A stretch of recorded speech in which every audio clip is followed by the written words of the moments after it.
Fala galera, beleza? Tudo certo com vocês? Sejam muito bem-vindos ao canal Saber de Eletrônica. Meu muito obrigado a vocês que se inscreveram no canal, que deixam o like, que compartilham os vídeos e que deixam os comentários. Agradeço de coração.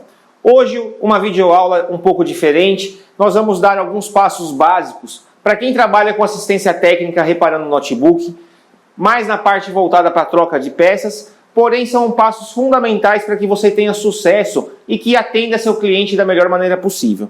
Se te interessa esse assunto, você já sabe, vem comigo.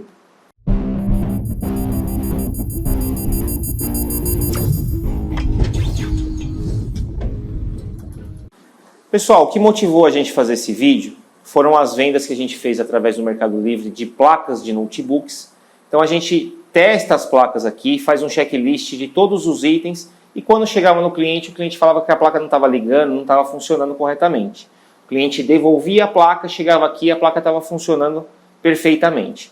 Então, por causa desse problema, a gente resolveu fazer esse vídeo e passar algumas etapas básicas, mas fundamentais, para que os testes, quando você realizar nas placas, você tenha mais consistência e atenda melhor o seu cliente e também tenha mais prosperidade aí no seu negócio. Então, a primeira coisa que eu quero falar é sobre processadores, né? Processadores, a gente tem atualmente soquetes que você coloca vários tipos de processadores, eles encaixam normalmente, só que eles são incompatíveis. Então, vou dar um exemplo aqui, que está na bancada. Eu tenho uma placa aqui, ela está com um soquete aqui, ó,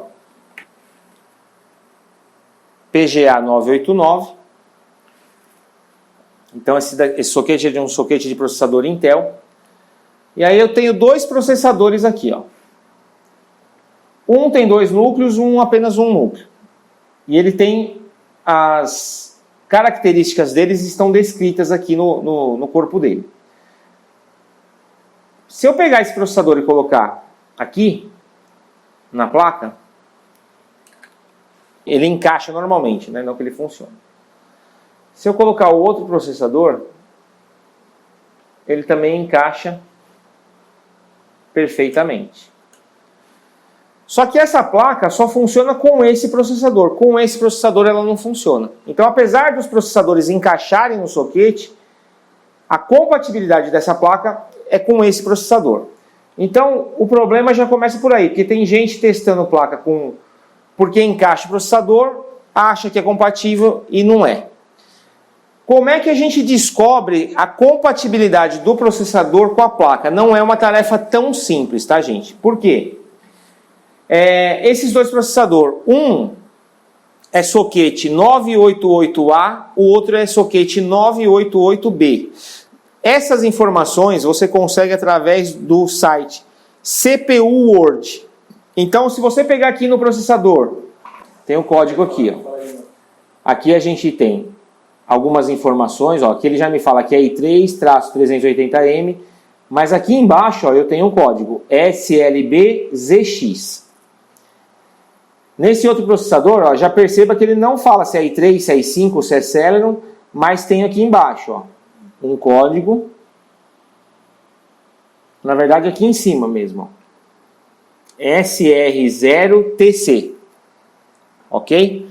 Então, esse SR0TC e esse SL8ZX são os códigos dos processadores que a gente vai pesquisar no Google para saber se ele é i3, i5, Celeron, Core 2 Duo, etc. Se você digitar esse código e digitar CPU World, você vai ver qual o tipo de soquete que o processador utiliza e vai também saber quais são os processadores compatíveis com ele. Se a placa já veio com o processador original, ótimo, você vai pegar o código do processador original, vai digitar no Google e aí você vai ver se o processador que você tem é compatível com ele ou não. Caso você tenha uma placa que não esteja com o processador, de repente você comprou uma placa de um notebook que já não veio com o processador, para você descobrir a especificação, você tem que digitar o modelo do notebook ou da placa no Google. E aí, com o modelo do notebook, a especificação do notebook, você vai ver qual processador que ele é. Vai ter lá se ele é i3 3310, i3 3312. E baseado nessa informação, você vai digitar isso no CPU Word e você vai ver as compatibilidades do processador. Além disso, atrás do notebook tem o modelo exato do notebook. Então vamos supor, é um Samsung NP370 E4C. Você vai digitar isso no Google e especificação. Através da especificação do notebook você vai ver o processador que ele utiliza. E baseado naquele processador, você vai ver as compatibilidades. Você precisa ter, se você trabalha com manutenção de notebook, processadores que você saibam que estejam funcionando perfeitamente. Porque senão você vai chegar com uma placa de notebook na sua bancada. Antes de falar que a placa não está funcionando sem trocar o processador, é tiro no escuro. Muitas vezes o processador pode estar com problema. Então você precisa ter processadores e processadores compatíveis com as placas que você vai trabalhar. Então esse é um problema que acontece muito nas placas. O pessoal acaba não trocando, não testando o processador. E aí, por causa disso, acaba falando que a placa está com problema e na verdade não é a placa. Outra coisa que acontece também, as placas que usam DDR3, memória DDR3, elas têm dois tipos de DDR3. Nesse caso aqui, ó, é DDR3 only, que na verdade é DDR3 comum. Essa placa aqui já é DDR3L.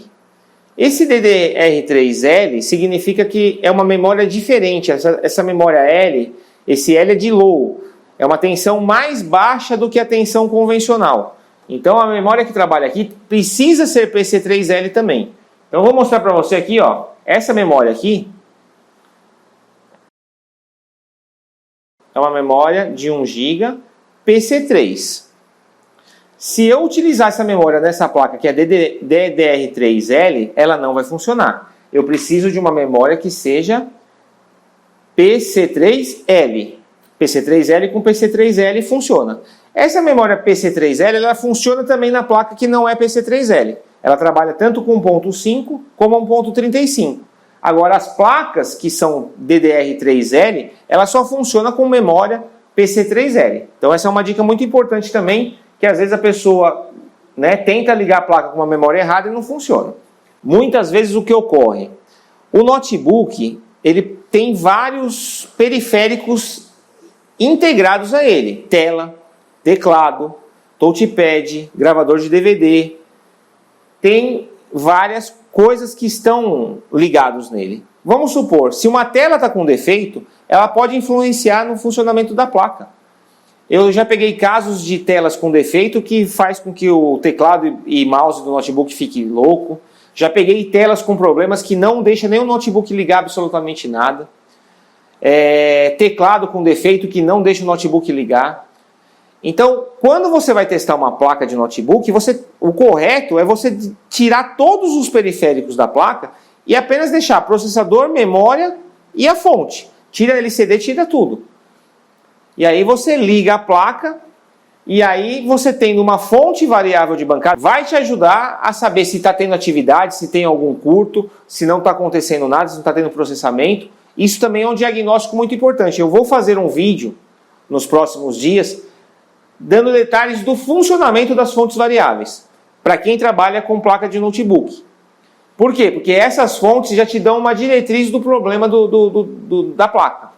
Então, se você ligar na fonte, mesmo que você não tenha com o LCD plugado na placa, nada, pela atividade da fonte, você já tem uma característica se ela está funcionando ou não.